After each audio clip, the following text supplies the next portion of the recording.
And to me, just hands down, learning is the future of work. That's just, put a period on that. That's how I feel about this. We've entered this era where there's continuous, rapid change. It just keeps coming for us. And the only way that we can sort of ride those changes or rise to them is through continuous learning. Don't conduct your analysis in isolation, because data is so incredibly powerful.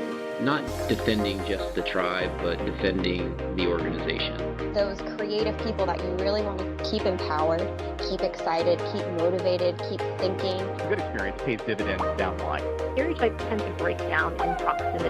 Welcome to We're Only Human, a podcast about human resources, business, technology, and the workplace. My name is Ben Eubanks, your host, and I'm so glad you're here.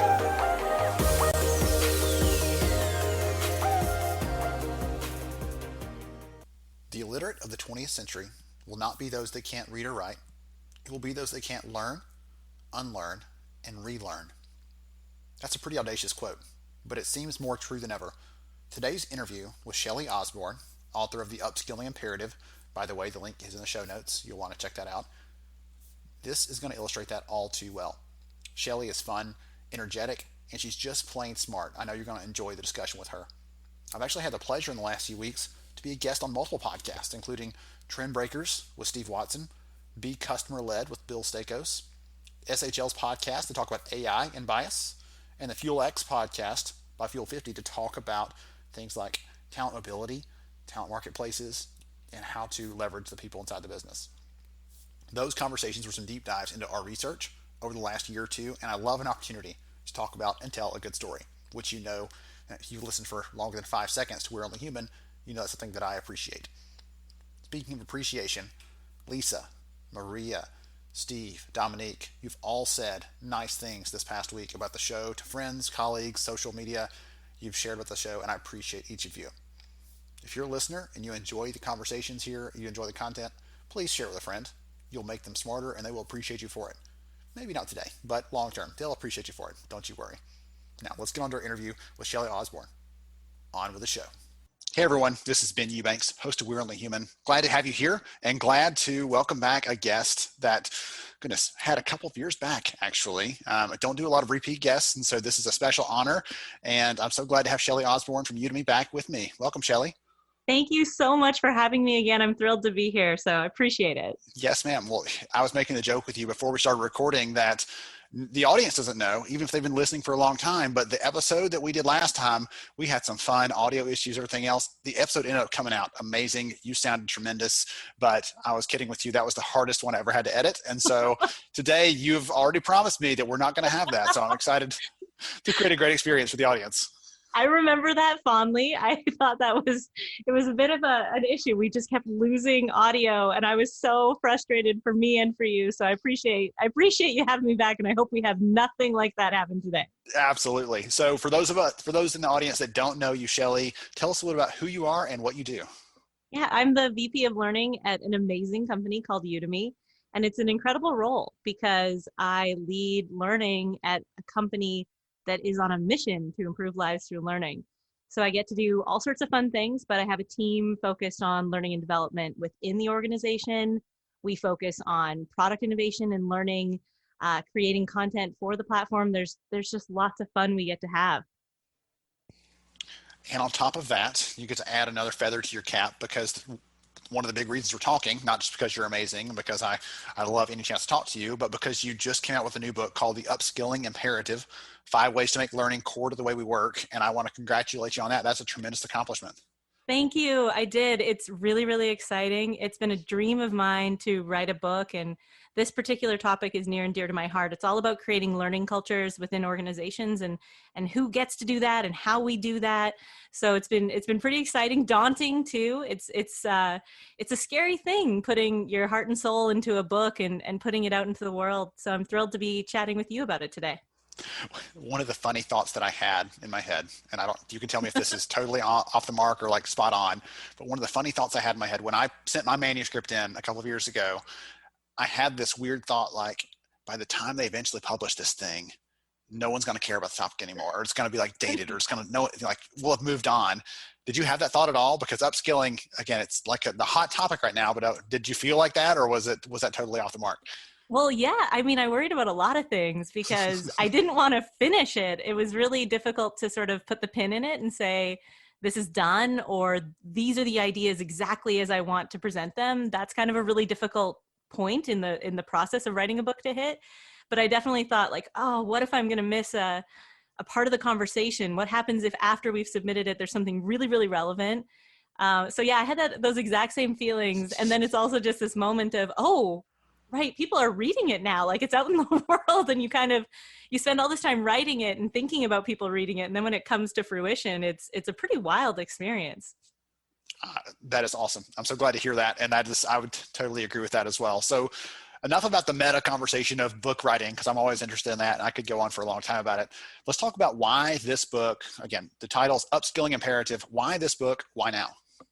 Well, the book is really about capturing my perspective on the world and the future of work. And to me, just hands down, learning is the future of work. That's just put a period on that.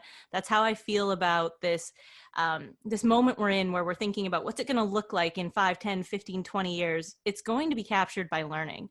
We've entered this era where there's continuous rapid change. It just keeps coming for us, right? Like every day I feel like we're faced with a new change. And the only way that we can sort of ride those changes or exist within them or rise to them is through learning and continuous learning. I've heard someone say that as fast as things seem today, in the future, we will look back and say, look how slow it was at this modern time. And it seems funny to say that, but you think about when you were a kid, when I was a kid, when our parents were kids, everybody can say that at all times in history. It seems like things just can keep speeding up, and who knows how much more we can take of that. I don't know. Probably a podcast for another day, but I'd love to dig into this a little bit, because one of the things, so you talked about change and what this is going to look like in the future. One of the things that I come back to often is, I loved hearing some of your history, your background in the teaching space, because my wife was a teacher for 10 years. So I have a lot of love for those people that are doing that, especially right now. I am the unofficial virtual school science and math teacher at my house. Amazing. And so everybody's getting a little taste of that. So teaching in that classroom setting is seen as antiquated, it's old, it's not modern. But many companies, for better or for worse, have used that kind of classroom style, instructor-led, person in front of a room. That is their standard approach. Any ideas on why that's our default? Why do we go in that direction? Whether it's successful or not, we always tend to err on that side. I think that people get stuck in a mode of things that they've experienced, and a lot of education still actually exists that way, right? Like as a classroom teacher, we were still stuck in that sort of classroom model. There's a bunch of kids who are sitting there in front of a teacher, the teacher's giving instruction, and they're supposed to just absorb it. And we're moving and we're evolving for sure. And there's tons of amazing classroom teachers out there who are looking at different ways to approach education and doing flipped classrooms or creating really project-based learning or constructivist models that are really exciting. But that's evolutionary, and that's happening. It's not done. We're not there everywhere. And I think that we fall back on these old paradigms, these old concepts of how education happens, because it seems like it's effective. It seems easy to do, and it's a known. We know kind of how to do that. Whether or not it's working is the question. And that traditional learning really just isn't built for a world that we live in anymore. It might have worked at one point. I don't really know that it did. I don't think it did. But we're sort of falling back on those traditional approaches, and we're expecting that'll just keep going. We have to evolve that, because they're not engaging, they're not actually effective, and they don't fit into the way we work today. That's just not how we engage in our work environment. And it also just doesn't keep up with, as you mentioned, that ridiculous, rapid, insane pace of change. If every time we need to learn something new, we have to run off to, I don't know, a workshop in a month from now for half a day, that doesn't fit. That doesn't work. That doesn't solve the problem or really help us achieve that opportunity. You think about it in that context. If every time you run across the thing you have to learn, you have to schedule something out in the future, you never do anything else but start scheduling times to learn, because it's not like it's okay, I've done that one thing and now I've learned everything I need to know and I'm done. It's one exactly. down, now another one, now another one. It keeps going. I'm paralleling that in my head to, for those in the HR audience, like I'm going to try to write a policy for every possible dumb thing that somebody might do and try to outline all those. You'll never finish. There's always something else to write a policy on. And in this case, right, there's always something else you can try to force people to learn in that structured setting without giving them any control over the whole process. And that's a pain point. I love that. I love you framing it as for every dumb thing that's going to happen. But no, I agree. We really need to put learning into the flow of work. And the analogy I really like to share here is, it's kind of like kitchen design. And go with me for a minute. I know this is going to seem weird, but there's a principle in architecture that when you design your kitchen, it should be in this perfect pyramid or this triangle where the workspace, the cook space, and your refrigerator are all in this perfect triangle that you can achieve or reach everything easily. It's everything is right at your fingertips. And that's how learning has to be. It shouldn't be something that we have to think really hard about finding. It shouldn't be something that's difficult to access. It should be at that drawer that you're used to pulling. You don't even have to look where it is in your kitchen. That's where learning should be. It should be that easy to access. I'm going to call that the principle of culinary harmony until I find out what that's actually called, because that sounds really cool. I love it. I think it actually is just called the pyramid or the triangle, the kitchen, I think, but I'm not an architect, so I won't claim it. I'm not an architect either, but I can come up with some snappy names at a moment's notice, as we can tell here. So one of the things in the book that you talked about was the importance of feedback, using that as a tool, as a mechanism. And put on my devil's advocate hat for a second here. Your approach this from a learning perspective, a lot of companies will say, yeah, but feedback is more of a talent thing, right? That's more of an HR thing, handling feedback and recognition or critical feedback, not a learning piece of that. Why should learning leaders dive into this, get their hands dirty, use feedback as a tool? Well, I feel really passionately about this, so be careful we don't spend an hour on it. But for me, feedback is the key to unlocking growth in an organization, because it really is where we find out about our development opportunities. It's where we find out what our blind spots are. It's where we learn about something we could improve on even more, or just do something differently. It's not always just about improvement. And I believe it fundamentally that feedback is the core of learning and development, because if we don't access that, we're kind of stuck in our own echo chamber. You know what's interesting is I haven't thought about this until you started laying some of those things out about the development aspects of that and so on. But the team at CLO magazine, they did some research on and asked CLOs what is the number one thing that your performance is rated on. How do people look at your performance inside the organization? And their response was engagement, which at the moment I was like, that's kind of a hard thing, right? For a CLO to have engagement as a label on your performance, because there's a lot of things that factor into that. Yes. But in this sort of context, if we can wrap that into this conversation around getting feedback, enabling people to pursue, no one comes to work saying, I hope I'm terrible today. They all come hoping to perform.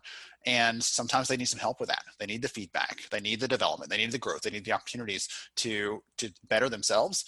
And I'm seeing I need to think more on that, let that ruminate a little bit. But I think there's probably a way to bring those things together so that they can have a bigger impact there if we wrap in this whole feedback conversation and make that a part of how they're making that happen. Well, absolutely. I mean, when I think about engagement or even engagement surveys, I see them as a feedback loop, right? They are, I run our engagement survey at our company, and I see it as a way for us to, one way of many for us to access feedback about the organization and how we're doing across many levels, not just for myself and my team, but for leaders across the board. And I just think that feedback is, and really healthy, successful feedback loops, lots of them. You can't just have one. It shouldn't just be, say, a performance review cycle. It shouldn't just be an engagement survey. I'm really passionate about creating lots of different ways for feedback to flow in an organization, because I think that helps everybody, whether you're talking about that C-suite or whether you're talking about individual contributors or leaders. It gives them that information, that access point. And I like to call it fuel. That chapter in the book is all about making feedback fuel, because there's this old adage that feedback's a gift. And frankly, I hate that. I really do, because gifts are something that are sure nice to have. I love getting gifts on my birthday, for the holidays, but I can live without that. Feedback is fuel. It is like the air we breathe. It's the food we eat. It's water. It's the things we need just to grow and develop. There's Adam Grant does a lot of talking about feedback as a gift, and he's like, if you think your feedback is a gift, go and give it to someone and smile really big when you're telling them how bad they did, and see how well that result resonates with them. And that's the first thing I'm thinking in my head when you're talking about the gift piece of that. I want to segue just a little bit from this talk about feedback, because feedback that we get in the organization, if I'm getting feedback on my work or you're getting feedback on yours, that often comes from the people who we're working for, right? The manager is one of their key things they have to do is to give feedback. So this may be a softball, I don't know, to transition to this, but what role do managers play in this conversation around upskilling, learning, growth, development? What role do managers themselves play in that? Well, I mean, it is a bit of a softball, but I think it's a really important point to make. Everybody has to be a part of this. When I'm talking about building a culture of learning and that upskilling imperative, it's really critical for me to point out that this is something that's owned by everyone in the organization. And I know there's a lot of HR leaders who listen to your podcast, and I'm sure that when we're talking about things like engagement or belonging or a culture of learning, all these things, they can't be owned by one person or one team or one department. Learning, growth, development, that has to be co-owned across the organization. You need managers involved. You need individual contributors involved. Everybody plays a part in creating that culture. And I see my role, and leaders in learning and leaders in HR, their role is to facilitate it and to nurture it and to continue the conversation and kind of push it. But they're not the ones who do all the work. It's you're co-creating it with the organization. So I think managers are for sure pivotal, but I wouldn't even stop there. It's every single person, whether you hired them yesterday or they've been there for 10 years too. It's easy to feel like if you are in the HR, the L&D space, it's easy to feel like, well, this is mine, right? I should own this.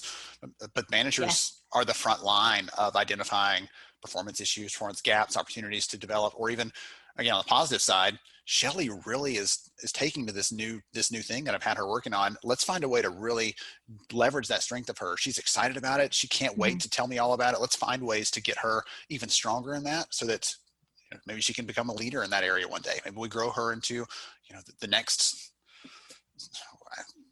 the word's failing me, like the next superhero in that area for our company, right? Let's find the next way to do that. And it doesn't have to be some negative side. It can be on the positive side. I'm trying to illustrate that failing to in some ways, but highlighting that. And the managers play a key role, because if it's on learning to identify that for everybody in the business, oh my gosh, we're going to fail, right? We cannot do that. It's just not possible, and it's not scalable. And, one of the things that I've really given up on in my role is this idea of like protecting it or owning it or having to create all the things. When I was a classroom teacher, I thought I had to, right? I thought I had to make all the stuff and I had to know more than the students. And that's not how I think about my role as a learning leader. I think of myself as the facilitator, the person who democratizes it, who really is just about opening the gates, amplifying the voices of people who are doing really great things around learning in the organization, scaling great efforts, which is a twist on it for sure. But there's just no way we can keep up. There's no way we can know everything that everyone in the organization knows, right? We have to capture that and share it with others. That's what I see my role as.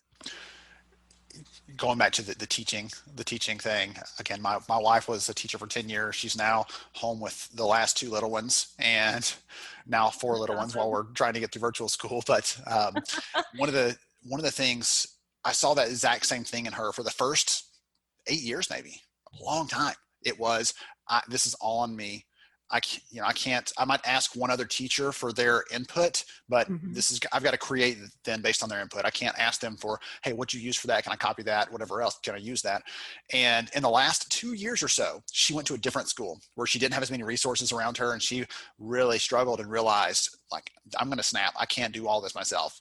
So she started doing a lot of searching online and found some different websites where teachers can get resources. They can create resources for $1. You can buy a lesson plan and stuff like that. And that Yes, like it's changed like her life. Pay Teachers or something like that. Yes. Teachers Pay Teachers. Yes, it's a But great website. But that changed her life because she realized, like, that's when that switch flipped for her. Yes. It's not all on my shoulders. I can leverage the great work of other people so I can focus on really understanding and caring for the students that need the most support in my class, or making sure that those students who are excelling, that they get challenged in a different kind of way, because this stuff I've got to lay out for them, this peanut butter spread approach in my classroom, it's not going to give them the challenge they need to succeed long term. And when she let go of that, it allowed her to be a better teacher. And that was so much fun to watch, because I'm not allowed to say anything, right? It's her job. I'm just the nerd husband who looks at learning in HR, and I'm thinking back in my head, please find this out. And she does, and it was amazing. And I'm just like, oh, that's great. Well done, freedom. It is freedom. And we have to do that in HR and L&D too. Like we're on the cusp of that. And the more we do it, the more we sort of recognize those moments where something great is happening in the organization, and that's good. I have a chapter in the book where I talk about really maintaining and keeping a thriving learning culture.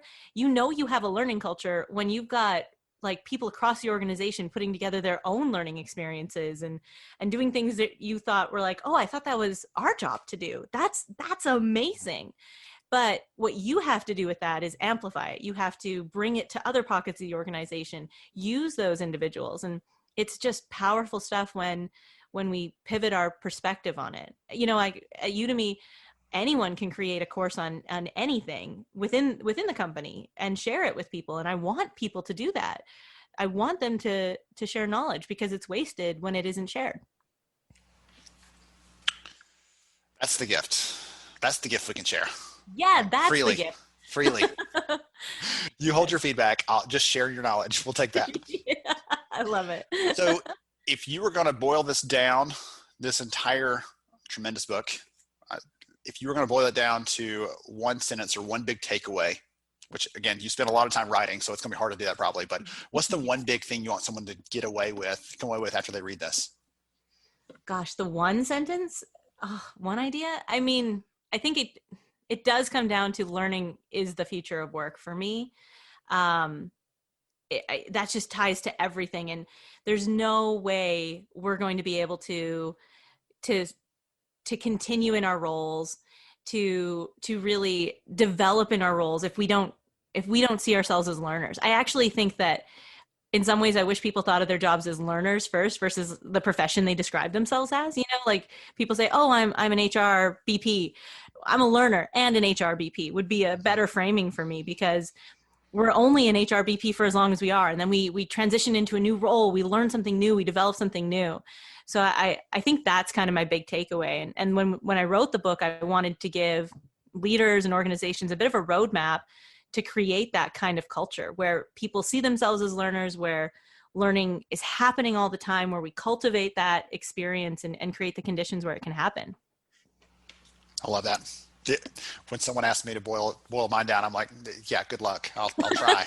I mean, I did my best there. I'm sure that was tremendous. That was exactly what I hoped for. It's always funny though. You're like, if it was one idea, I wouldn't have wasted my time writing, 200 pages worth of stuff. It was a lot more than that. But there's like 9 chapters. Come on. It all rolls up into that though. That's the big picture focus, and that's awesome.